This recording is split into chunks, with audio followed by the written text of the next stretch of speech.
Hello. Good afternoon, everyone.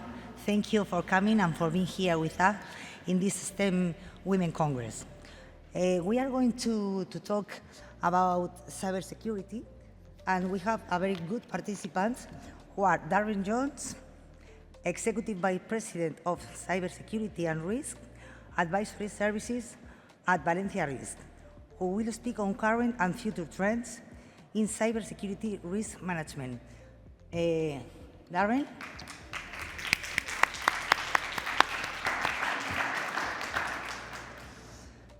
Maria Viader, CISO and DPO at Volkswagen Group Spain Distribution, who will offer her perspective on the challenges of cybersecurity in the automotive sector and her approach to data protection.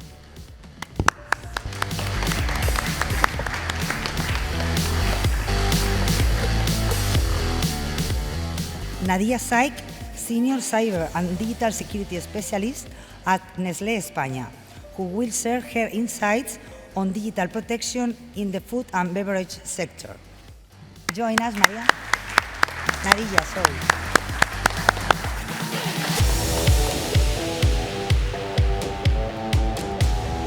And Elena Medina, Digital Lead Iberia at SANOFI, who will discuss how the pharmaceutical industry is innovating to protect digital transformation on a highly regulated environment.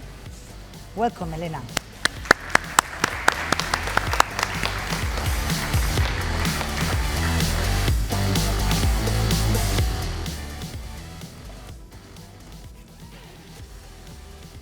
Okay, now we are all together. Okay, I'm going to begin with you, Darren, and I'm going to ask your opinion in what impact does gender diversity have on cybersecurity teams? How can the inclusion of women change the way digital security challenges are faced?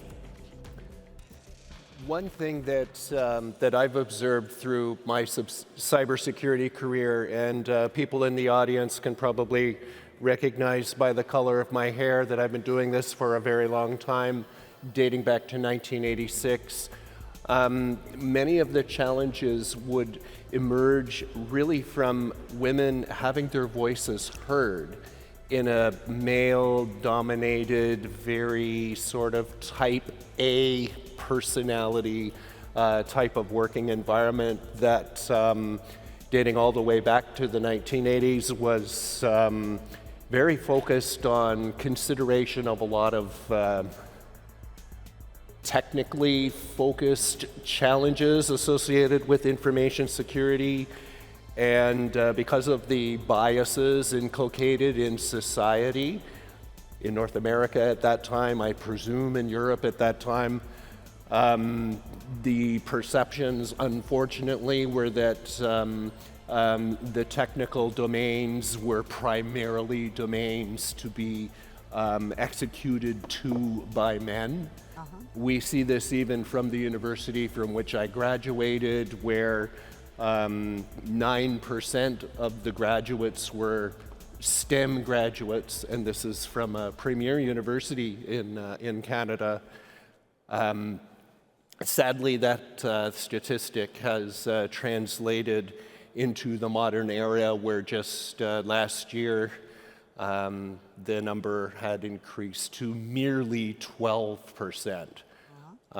This is in fact part of what has activated me to get involved in trying to promote for the current generations and the next generations the aspects that cybersecurity is a very wonderful discipline for people to get involved in.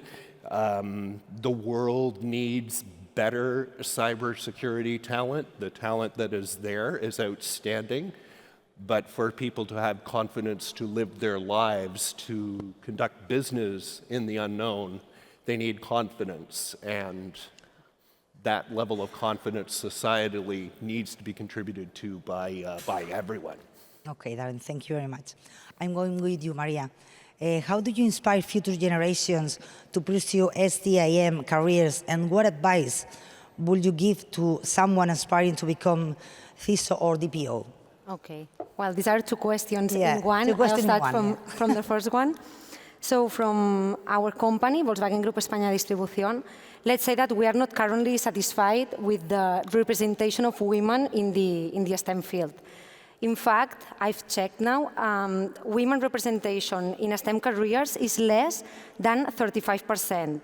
And what's even more concerning, in the workforce, the total percentage of women out of the total number of employed women in Spain that is dedicated to STEM roles is only a 5%, compared to 13% for men, which is more than the double. So these statistics reveal the necessity to develop initiatives and inspire women to pursue these STEM vocations and also to promote diversity for future generations. So, well, in our company, we have many initiatives in progress in order to promote STEM, but today I would like to share with you a special one, which is the STEM Tour. This initiative is led by 27 passionate women from our company, together with the STEM Women Congress, with a very clear mission, and is bring technology to locations where it's difficult to access, and motivate girls and women to pursue these STEM careers, also contributing to a more inclusive and a more diverse society.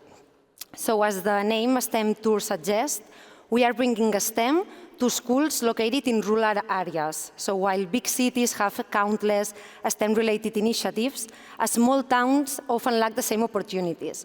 And we strongly think and strongly believe that all boys and girls deserve the chance to discover STEM, because maybe there's some hidden talent or some student waiting to be inspired to access this exciting world of science and technology. We also have a very special companion for all this journey. It is an ID bus. It's a full electric vehicle, partly made of recycled materials. And well, we have wrapped this ID bus with a huge STEM Tour banner. And what we are doing is in each stop, we led dynamic and hands-on workshops to explain the students where technology is integrated in the automotive sector and how STEM is involved. We even host a 3D printing workshop for the children to design and be able to print like the car of the future. So this STEM Tour kicked off in October 2024. We visited 7 autonomous countries. We traveled more than 2,500 kilometers, reaching over 1,000 students. And well, I'm very happy to share with you, together with the STEM team, that we will be repeating this initiative this year. So, thank you.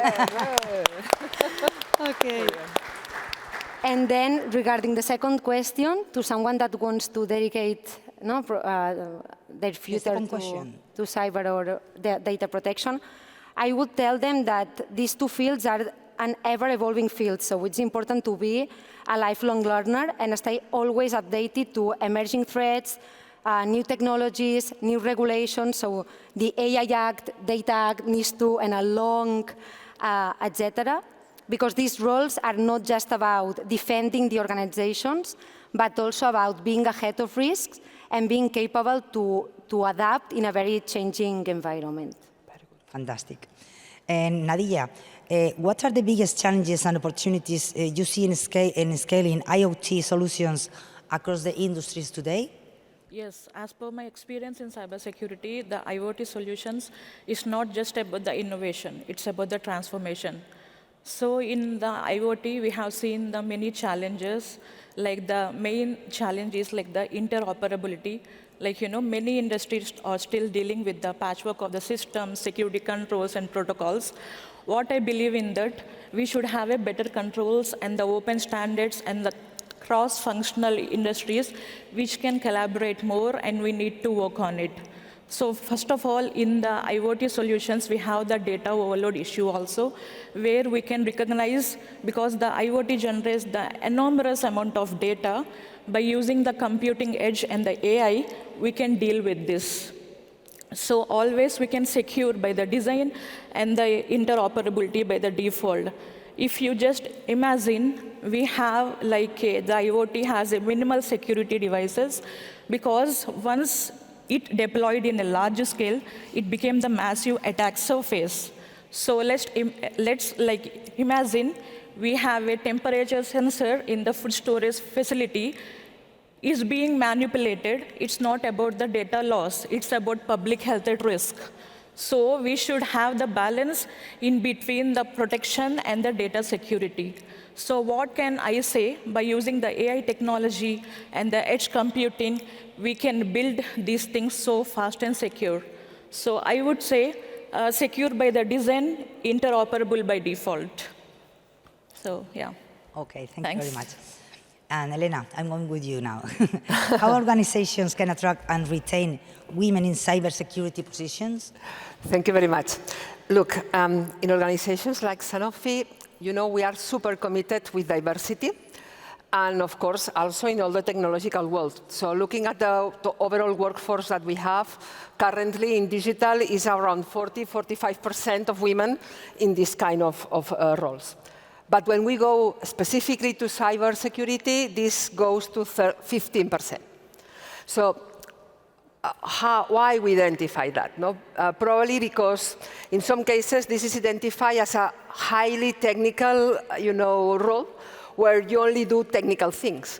When the reality is more and more, nowadays, we see that it's not only about technical stuff, and I think Maria has developed super well as well. It's about risk assessment, risk analysis, data, there is geopolitical situation. So there is a bunch of other dimensions that makes the role absolutely super interesting. So, and for instance, in our case, we are in France supporting Women for Cyber, okay, which is an important, Sanofi is a French company, so Sanofi in France is supporting this organization in order as well to more and more capture young talent in order to be part of this so important role. In our case as well, being a pharma company, for us, the purpose, or the most important purpose, is really to bring innovation to patients and to secure and assure that all of this innovation arrives to them, and only protecting our data and our digital assets, this is possible. So we also conveying this message of purpose in order really to engage the young ladies in order to work with us. So thank you. Okay. Darren, a persistent challenge in the US and Canada has been on the theme of women executives making the shift away from the corporate environment to running their own business and having a difficult time accessing investment capital. What points of advice would you have to help to navigate this challenge? There will be a couple of points of advice, some of which come from me and some of which come from women who have been my boss, who were in those situations. But the first thing, I realized I quite inappropriately may have sat in your chair. So if you'd like to sit down, I'll just go over there. No. Are you sure? Okay. Sorry. My apologies for that one. Canadian, I have to apologize for something. Yes, in a previous work experience that I had working with an entrepreneur from Canada who was the creator, basically, of the first commercial internet presence within the country of Canada back in the mid-1990s.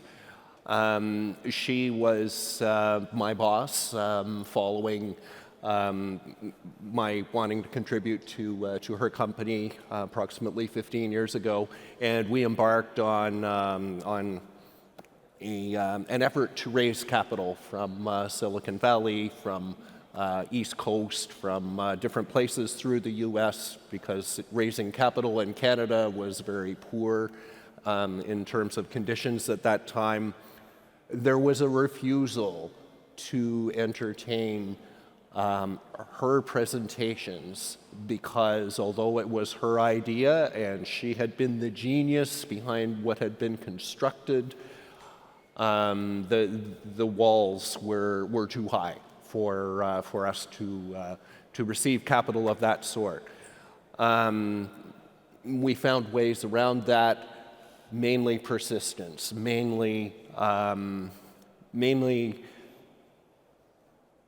wishing to avoid being invited to the table, as she would say. Her name is Tracy DeLu. She gave a presentation for us back in Canada. She said that she would not accept being invited to the table. Instead, take the table, create your own table. It is your genius, it is your innovation, it is your persistence, it's your tenacity that is going to make you succeed, and people will listen. And ultimately, in her example, they did. Ultimately, as we were seeing with other sources of venture capital funding, I don't know if they do this in Europe to the same extent, but there are angel investor networks in the United States that are focused at finding those women entrepreneurs and providing them with the platform to succeed that they deserve through their application of merit, excellence, and integrity. We often talk about DEI.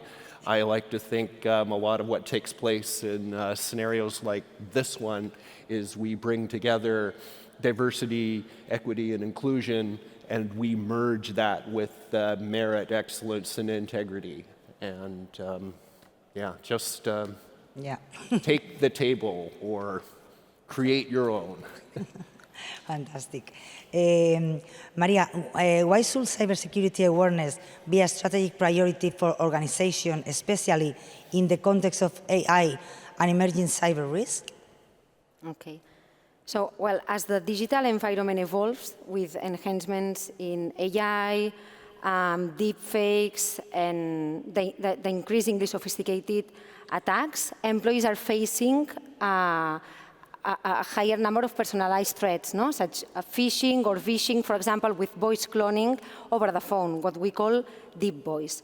So these threats are becoming more convincing, making it significantly difficult for the employees to distinguish between a legitimate or a fraudulent communication. And when employees fall victim to these attacks, they put the entire organization at risk. So that's why cybersecurity awareness is one of the core pillars of VGD's internal cybersecurity strategy. Today, I have some of my Volkswagen Group colleagues in the audience, which are quite familiar with the feeling of being attacked. And that's why, from the security office, we continuously run simulated cyber attacks to make sure that the employees are well prepared to face real-life situations. Because, well, it's no longer a matter of if an attack will occur, but when. Yeah, it's the sentence. But, well, the good news are that our employees often report those incidents quickly, and this is what we need exactly from the security office. On the other hand, we are very focused also on training, and we try to be very creative. So, for example, last year, and since we operate in the automotive sector, what we did was transform a truck of one of our brands into a cybersecurity escape room, something similar to what l'Agència de Ciberseguretat de Catalunya has in the stand today. And initiatives like this result to be very effective. And it's not just for the educational part, but also because they help fostering a strong engagement among employees. And we can't forget that our employees are our defense. So we always think about them as a human firewall, because if one of those employees click the wrong link, they can potentially compromise the whole organization. And that's why it's crucial to have them, let's say, engaged and always prepared. Mm-hmm. Absolutely agree. Nadiya, why do you think there are still so few women in cybersecurity, and what want we to do to change that? So, well, since I'm like women working in cybersecurity, so I am always the only one woman at the table. So industry is evolving, but the gender gap is still real. So like why we are so few? So like as we can see, many women don't know the exposure, and they don't have the exposure what cybersecurity really is. So they're thinking cybersecurity is all about the hacking, coding, and all. But the cybersecurity is a different thing, which many people don't about it.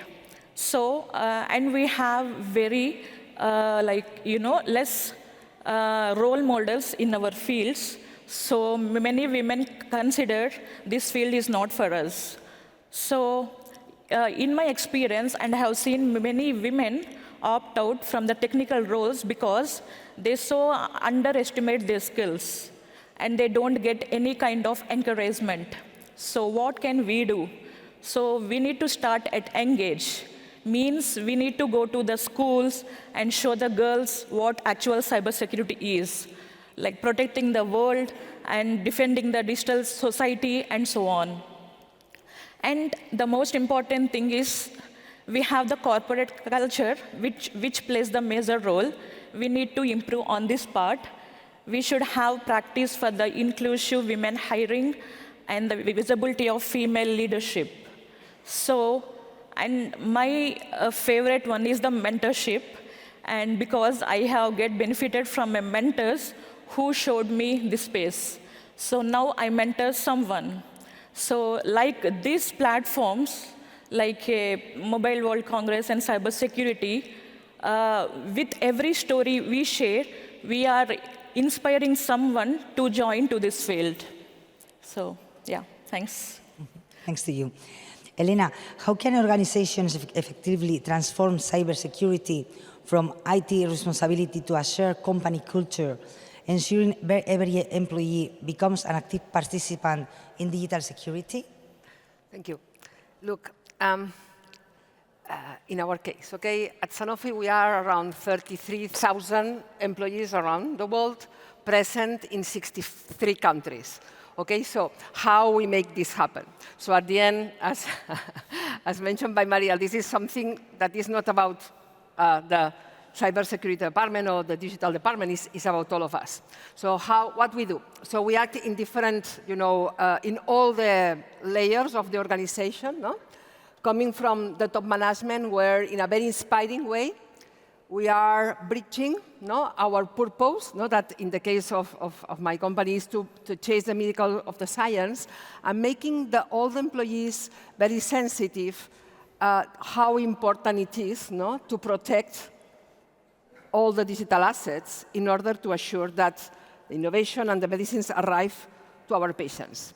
So this is from the top. Then on the middle management, very clearly, what we do is, apart from raise this awareness and importance, is also to run practical exercises, okay, in a very systematic way, and every time the cycles of executing these simulations is more often, okay, in order to simulate cyber attacks. And for instance, we had, and 28th of April, yesterday, was not a cyber attack, but it was a blackout. So it was a real example of how we put in reality, the governance, how to connect each other with the critical managers of the different functions in order to act really as a team, and revising our business continuity plans, because of course the business is reshaping every time. And then, the most important, as you said, all the employees are the first defense. So what we also do is, in a very periodic way, in a very often, I would say, we run campaigns of a potential phishing and how to react. What happens if? So more and more, we see a fantastic reaction for all the employees that are super sensitive about this, and all of us, we act as a one body. Which is not evident being a little bit big as we are. So definitely, the good news is that this is really embedded inside the overall organization, so helps in case of or when to be more ready for that. Thank you. Fantastic. And now to close this fantastic STEM Women Congress, I will ask you, as I'm the director of the CyberLideria magazine, I would like you to tell me a claim to close this Congress. Darren, tell me your claim. A claim to close the Congress regarding this. Just a call to action? Yes. I would put out there to the other men in the audience that a call to action for engaging women in cybersecurity careers would be, in your own hiring practices, explore being more resilient as a hiring manager. And by that, I mean, when it came to me to begin hiring people, this was not an intention, but it worked out over the course of 25 years of hiring, more now than 200 employees. More of them have been women, simply because, to draw from the theme from an earlier presentation about bias being something that can defeat you, the biggest bias that can defeat you and make your business less resilient is confirmation bias. You want to have as many people in your company, whether they are your bosses, whether they are your colleagues, whether they are junior people just starting out who think differently than you, who have a different creative process than you do. If you do that, then well, you'll ultimately be in a better position to help the people around you, to help your clients, to help your customers, to help the people who then come to you for mentoring. And I'm presuming I'm the oldest person in the room. Perhaps there will be a point in time where you will end up like me and be attempting to retire, but be too enthused by what you see around you and be unwilling to give it up. Okay, thank you very much. Maria? Okay. Well, to conclude, I would say that technology and, well, cybersecurity is a world priority, and women, we must be a part of it. So we cannot, we must be a part of it. So there are many initiatives that all the society is putting in place in order to engage and to motivate all these female people, and I think it's something important. And from our company, we will be working in that. Okay, thank you. Nadiya? Yeah, to conclude this, I'll give you like few statistics. As per of 2024, women are like at 22%. So this is not a lack of women in this field. This is like a good opportunity for the females who can still rethink and like reskilling their talents, irrespective of the background. Just join in these fields and showcase your skills. Thank you for this opportunity. Yeah. Okay, thank you. And Elena? And I'm building on what my colleagues were saying. My claim will be very short, okay? So, young ladies, join us, okay?